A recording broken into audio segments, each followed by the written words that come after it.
Okay mga boss, so mabilis ang demo lang tayo in actual para lang sa reference ng iba. So meron tayong motor star dito which is binablog na natin to dati and ni-restore ko nga pala to dati. Ito na naman siya ulit, na-stock na naman gawa ng hindi na nagagamit. At syempre meron tayong pusa doon sa ilalim na nakahiga. Ayan, at ang sarap pa ng tulog. Okay, ayan nga pala yung mga madalas nating tinuturo mga boss. Mabilis ang guide lang ito, no? So actual naman tayo ngayon. At baka sabihin ng iba puros tayo ano bang tawag dito, diagram. So may starter relay tayo dito which is ayan.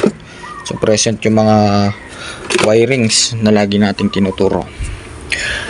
Okay, so tulad nga ng sinabi ko mga boss, tulad nga ng madalas kong binabanggit sa mga vlog natin.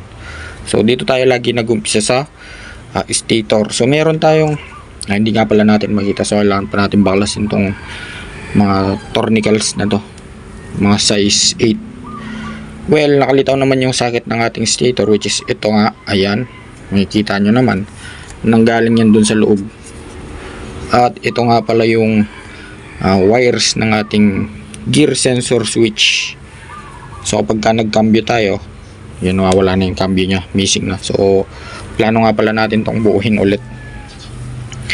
Well, ayun, mabalik tayo sa topic natin. So tulad nga ng madalas kong tinuturo mga boss, present pa rin yung mga kulay natin dyan. And take note nga pala, no, ito nga palang color coding na ginagamit natin, or yung ginagamit ko sa mga wiring diagram is more on sa Honda talaga siya. Kaya ko nga ginamit yung Honda kasi nga halos yung mga color coding ng iba pang China na motor is yun, katulad ng sa Honda, pero hindi naman lahat, no? Ayun, so mabalik tayo ulit sa topic.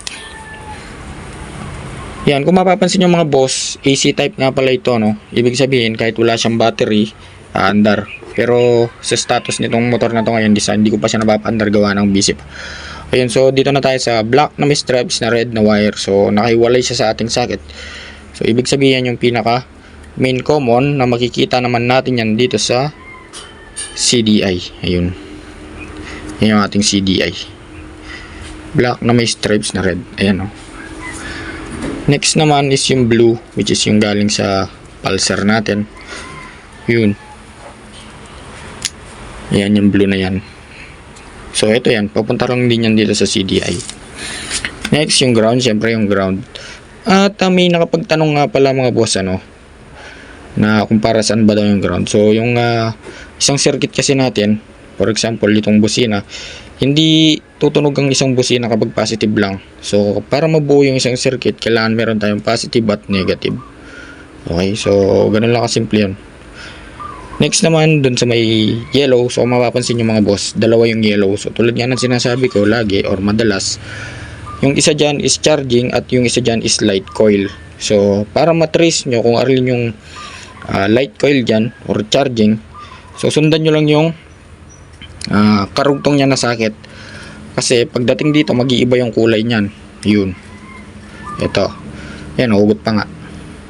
So naging white siya, so ibig sabihin yung charging ng stator. Ngayon kapag kaparehas pa rin siya ng color coding, input, output, papunta na yan sa charger, sa rectifier. Test nyo na lang gamit kayo ng multitester or yun nga, digital multitester. So yung mataas na reading siya yung ating charging wire. So dito nyo itetest, paanda rin nyo syempre. And yun nga, so sa dalawang yellow, isa dyan is light coil at isa dyan is charging coil. Pupunta naman to sa regulator or rectifier natin which is matatagpuan natin dito. Andito siya. Alright, so yung pusa, ito siya, ayan. Ayan, saan ba yan? Ito. So 4 wires yung wire ng ating regulator or rectifier. So present pa rin yung mga ginagamit nating color coding. Okay, so dito naman sa CDI, sa CDI natin, so tapos na tayo dun sa may blue at saka white, blue na may white at saka black na may red. So itong black na may stripes na white na to, Yan yung madalas natin ginagamit or nakikita sa mga tutorial natin, na makikita naman natin to sa ignition switch sa may susian. So dun tatakbo yan, ito. So ground, green, meron na tayo. Next naman is tong black na may stripes na yellow. Ayan. So makikita naman natin yung mga boss dito sa ignition coil. Ayun. Eto siya. Kung mapapansin nyo, dinugtungan ko na nga lang pala siya ng ibang kulay kasi nga gawa ng naputol na to. Ayan, naputol na nga. So ayan siya. Black na may stripes na yellow. Okay. Tapos yung sinasabi kong body ground mga boss, which is madalas kong binabanggit sa mga vlog natin, or sa chassis, ito siya. Ayun. So dito siya nakatap. Even itong makapal na ground na to, napapunta sa ating negative ng battery dito. Saan ba yun? Ayun, nahugot. Yan yung karugtong, hindi lang natin makita. Yan yung karugtong ng negative natin, no, sa may battery. So sa battery natin, ayan, yung green dito nakatap yan, tapos yung red dun. Ayan. So ito yung sinasabi ko madalas, na itong batabang wire na to na may terminal pin, tatakbo yan dito sa positive ng ating starter motor. Siyempre dadaan yan dito, yun, sa may starter relay. Tapos yung trigger ng starter relay, ayan, green na may red, tapos yellow na may red. Positive negative lang naman yan.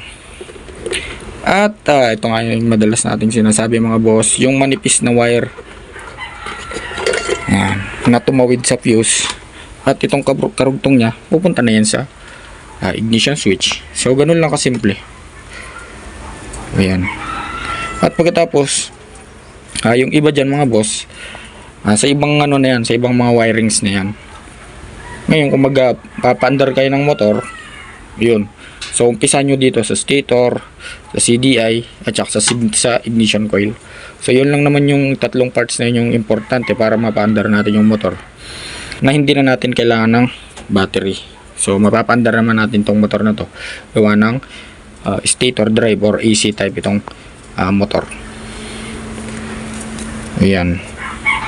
Ano pa ba? The rest, so dito medyo makapal din yung wirings sa part ng leeg gawa ng dyan na lahat nagsama-sama. Ayan.